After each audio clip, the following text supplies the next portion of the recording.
В эфире еженедельная информационно-аналитическая программа «События недели» и я ее ведущая Нала Мукба. Здравствуйте. Сообщениями о свином гриппе или вирусе H1N1 переполнены все СМИ. Информация о распространяющейся инфекции в России пугает обывателей. Это вызывает обеспокоенность и среди нашего населения. Есть мнение, что угроза сильно преувеличена. Другие же уверены, что мы имеем дело с действительно опасной болезнью. Напуганные родители перестали отправлять детей в школы и детские сады. Поэтому Минздрав Республики принял решение ввести карантин до 15 февраля. Насколько угроза реальная и вообще о проблеме здоровья населения мы поговорим позднее. А пока о главных событиях этой недели. Обзор новостей представит Рената Шакая.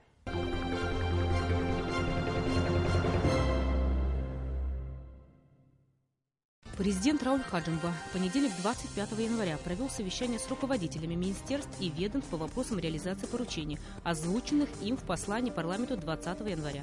Глава государства поручил разработать меры по повышению эффективности государственного контроля.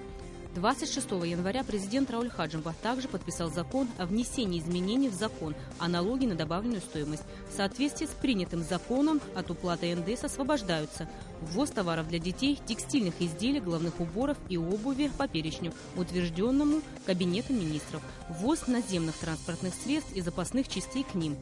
При реализации наземных транспортных средств и запасных частей к ним налоговая база определяется как разница между ценой реализации с учетом налога и ценой приобретения указанной продукции. Закон был принят парламентом Абхазии в понедельник, 25 января.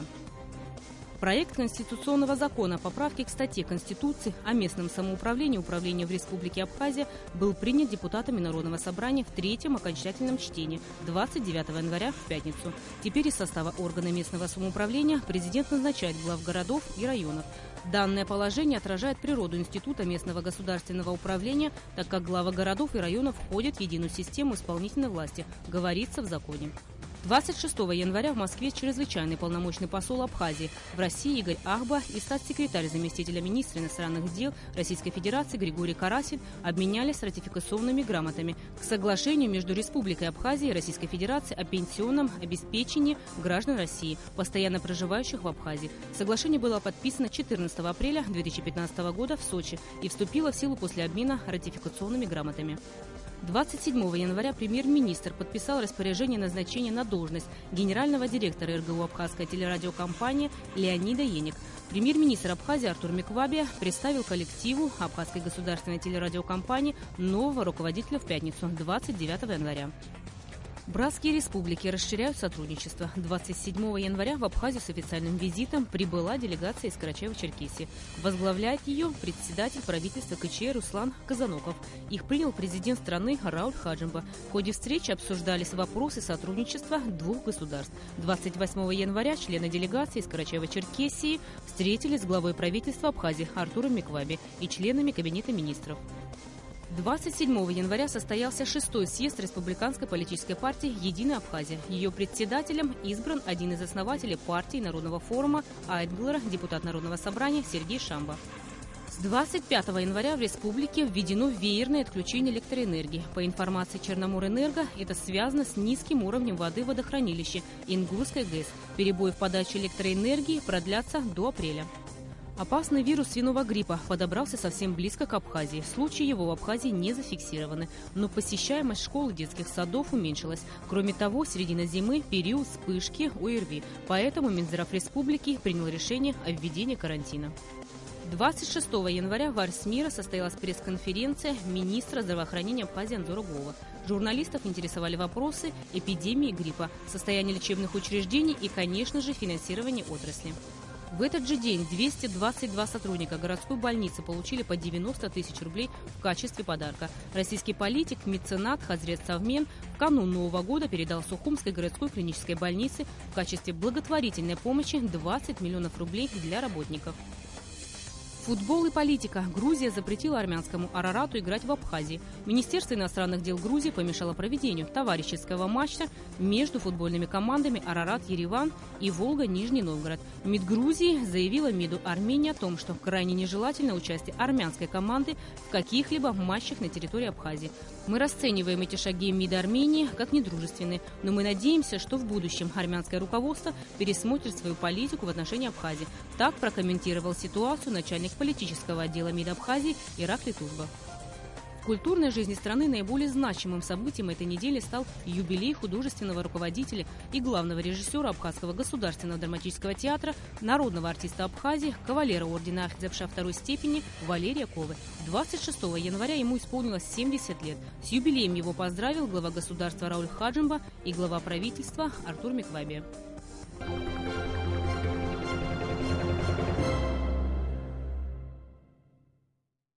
Мы познакомили вас с основными новостями уходящей недели, а сейчас вернемся к главной теме нашей программы – свиному гриппу. Гость нашей студии сегодня – врач-терапевт республиканской больницы Шазина Хурхмал.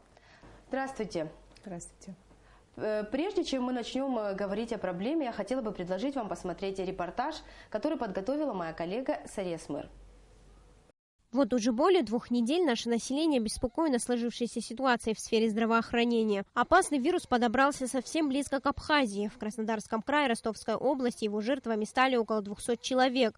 Зафиксированы даже случаи летального исхода. Вирус H1N1, его еще называют свиной грипп, легко спутать с обычным ОРВИ. Этот тип гриппа характеризуется быстрым переходом из ОРВИ в пневмонию. Буквально на вторые сутки с начала заболевания уже диагностируется двустороннее воспаление легких. Быстротекущая пневмония приводит к затруднению дыхания. Свиной грипп не зря считается самым опасным заболеванием из вирусных инфекций, так как с легкостью передается от человека к человеку. Но в основном он большую опасность представляет для людей с хроническими заболеваниями, бронхиальной астмы, сахарного диабета, ослабленного иммунитета и болезням сердечно-сосудистой системы. Также в группе риска находятся беременные женщины, дети и пожилые люди.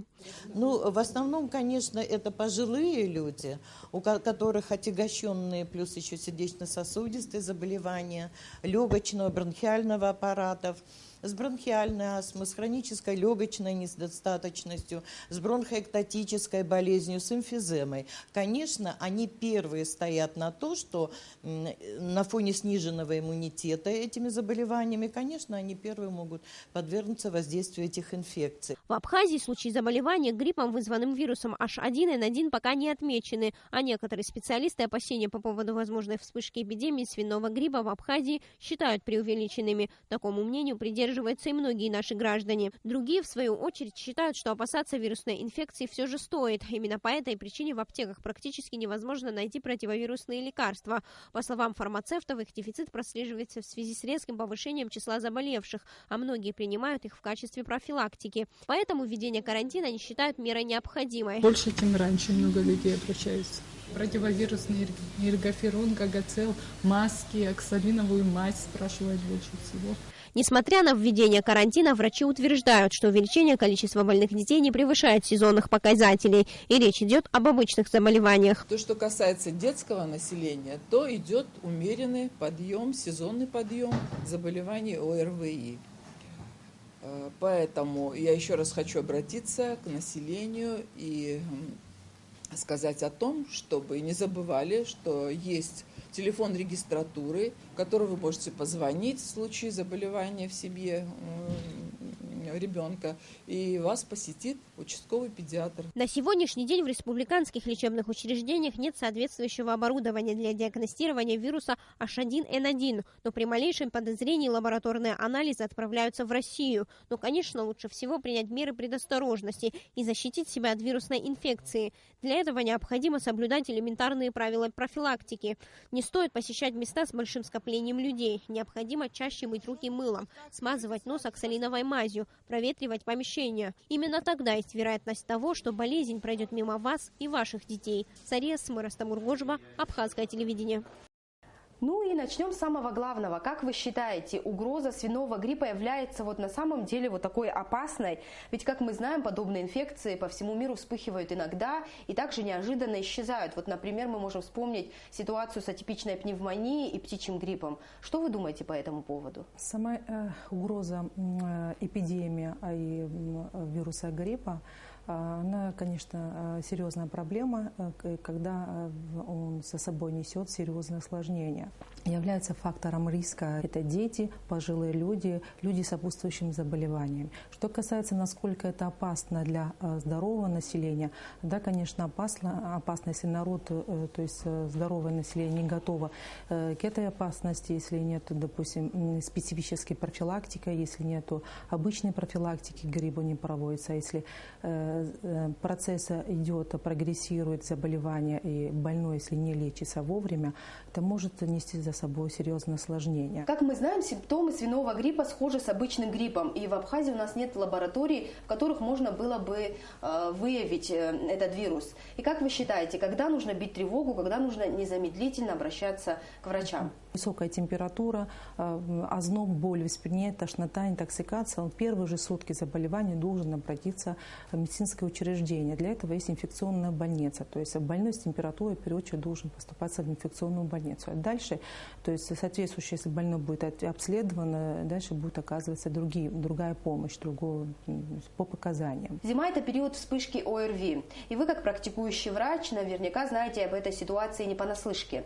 Мы знаем, что с утра у вас выстраивается живая очередь из более 20 человек, и к вам попасть не так-то просто.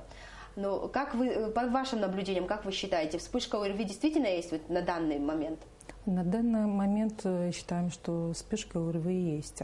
Но насколько сейчас у нас население более просвещено, то есть они читают информацию в интернете, то есть сам человек, больной человек, перед тем, как заболел, в первую очередь должен обратиться сразу к врачу. Но есть, то есть, если температура высокая, человек для себя должен знать, то есть хотя бы какую-то клинику, то есть и сезонное заболевание, это холодное время года, простуда, ОРВИ и грипп. Но они, конечно, и клинически, и по своим последствиям отличаются от друг друга. Все-таки, по вашим наблюдениям, вам не кажется, что население стало болеть чаще? Иммунитет, может быть, у людей стал слабее? За последние годы, да, люди стали больше болеть. Можно сказать, объяснить тем, что то есть, люди обращаются за медицинской помощью позже. То есть они мало проходят профилактические обследования. И тем осложнением, которые за собой несет вирус гриппа, в основном те пациенты, которые являются в группе факторов риска. Это люди с сопутствующими патологией, сердечно-сосудистой патологией, хроническое заболевание бронхолегочной системы. Эти люди, которые находятся на гормональной терапии, то есть которые принимают гормональные препараты, у кого иммунодефицит, вторичный иммунодефицита. И, естественно, те люди, которые то есть дома долго находятся, лечатся симптоматически. Также наблюдается, что если раньше то есть, вирус гриппа, даже и простуда, обычно ОРВИ, лечение подавалось традиционными методами, а сейчас это малоэффективно. То есть по собственному наблюдению могу высказать такое мнение, что вирус гриппа годами мутирует. То есть чем он более мутированный, то есть он за собой несет более серьезные осложнения. Даже по своим наблюдениям могу сказать, что традиционные методы лечения, такие как мед, лимон, которые всегда помогали, уже не действуют. Может быть, это какие-то возрастные изменения и требуются уже какие-то специальные препараты, либо организм перестраивается и уже не может так бороться с вирусами. Может и то, и другое. То есть, а может, на самом деле имеем дело и мутированным вирусом, с каким штаммом мы не знаем, с чем имеем дело. То есть, но есть пациенты, которые приходят после даже традиционных методов лечения относительно, то есть удовлетворительно, хорошо переносят, дополнительное уже медикаментозное лечение. То есть есть и такие случаи. Полностью отрицать тоже не можем, но все индивидуально для каждого пациента. Раз уж мы заговорили о способах борьбы с вирусами, я предлагаю поговорить еще о препаратах. Ведь в современных аптеках нам предлагают большой ассортимент лекарств. И что из этого ассортимента выбрать, простому обывателю трудно сориентироваться. Что касается его качества, зависит ли он от цены, насколько она дороже, осмотры. Можем сказать так, что может даже в какой-то степени зависеть. Дорогой препарат, значит, на этот препарат работают фирмы, которые проводят, допустим, рандомизированные исследования, которые эффект доказан клинически. Если не доказан свиной грипп лабораторно и назначать такой препарат, как Тамифлю, это противопоказано, то есть это не доказанный момент. Профилактический прием такого дорогого препарата, как Тамифлю, это против свиного гриппа. У нас его в продаже нету, и я считаю, что очень даже хорошо, что его в продаже нет, потому что противовирусный препарат, который дорогой, принимать его профилактической целью может вызвать ряд побочных эффектов, которые он за собой несет, также развиться дальше резистентность к этому препарату. А что касается других противовирусных препаратов, это Кагацеллы, Орбидолы, Эргофероны, Ингаверины, по своему роду, по своему, то есть эффективности они, то есть, работают. Поэтому я считаю, что человек, когда заболевает, то есть прибегать нужно не сразу в аптеку, а нужно прибегать в больницу на обследование. И с целью того, чтобы не было, то есть, таких вспышек или эпидемий, таких случаев, то есть нужно проводить еще первичную профилактику, вакцинацию. Скажите, пожалуйста, а как вы относитесь к гомеопатическим препаратам? В последнее время многие наши граждане отдают им предпочтение. Ничего против не имеем по гомеопатическим препаратам. Мы также назначаем пациентам, но для каждого конкретного случая, то есть прием назначения этих препаратов всегда разное. Как мы знаем, у нас не принято регулярно посещать врачей. Как вы думаете, следует ли в определенные промежутки времени регулярно посещать докторов, чтобы предотвратить какие-то серьезные заболевания?